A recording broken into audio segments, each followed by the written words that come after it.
Another day and another mini vlog. Maaga nga akong nagising dahil maaga yung pasok ko sa school. At ito, naglalakad ako papunta sa school. At ito, kakarating ko lang, ngayon papauwi na. Paano naman kasi isang subject lang at ilang oras lang din? Kung kaya't ang bilis-bilis lang talaga ng pasok ko. Dismayado nga ang person dahil hindi ako nakapasok nung nakarang araw. Tuloy alam na mag-quiz pala ngayon si ma'am. Yan talaga ang napapala ng hindi pumapasok. Katamaran kasi kahit isang subject na lang natatamad pang babae. Nasa labas na nga pala tayo ng TCU kung kaya't sasakay na tayo ng tricycle para makauwi. At ito nakita ko si kuya yung nagtitinda ng buko juice. Sabi ko nga'y bibili ako ng buko juice nang lumamig naman itong aking ulo.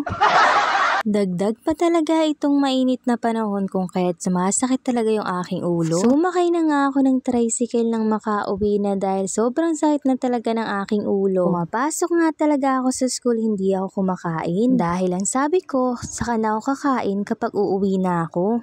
Ilang saglit lamang ay bababa na tayo ng tricycle dahil malapit lang. Kung natatandaan nyo, dati nilalakad ko lang papunta sa school galing sa aking boarding house. Dahil malapit lang yung tinitirahan ko dito sa school ko. Tapos nalilate pa ang babae. Bigla ko nga naalala, kaya ko palang pahintuin yung sasakyan gamit yung aking kamay.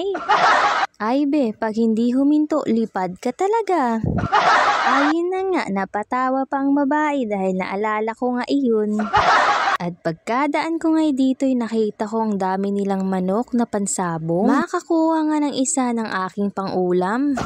Naisip ko tuloy bigla kung sino pa yung walang maayos na tirahan, sila pa yung mahihilig magsabong. At eto, nakarating na nga ng bahay at ako'y ngayon kakain. After ko nga mga ilam ng may buhay, eto humiga na ako kasi nga masakit yung ulo ko at ako'y magpapahinga na bi.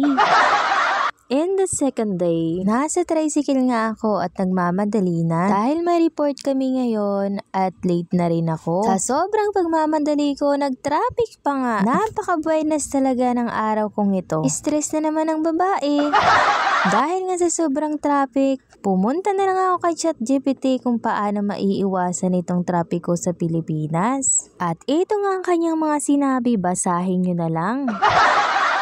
Napakaganda nga ng panahon na ito dahil meron ng AI na pwede mong lapitan at magtanong ng kung ano-ano. Lalo na't sa report mo, mas mabilis na ngayong maipaliwanag ng maayos yung mga report mo dahil meron ng AI na tutulong sa'yo. Naging study nga namin ng AI kung paano naaapektuhan ang mga estudyante ng AI. At dahil mabagal nga ang usad ng mga sasakyan, bumaba na lang talaga ako sa tricycle. At baka hindi na ako umabot sa report ko. Baka bigat nga itong bag ko dahil dala ko yung laptop na sana'y gagamitin namin sa pag-report. Tingnan nyo naman kung gaano ka-traffic. Kung hindi lang talaga mabigat itong bag ko, baka nagtatakbo na ako. Nagtatakbo na nga talaga ang babaeng ito dahil gusto ko makaabot sa report ko. Tapos nasa 4th floor pa yung room namin kung kaya't hingal talaga ang babaeng ito. Yan talaga lagi ang napapala kapag anong oras na nag-aasikaso.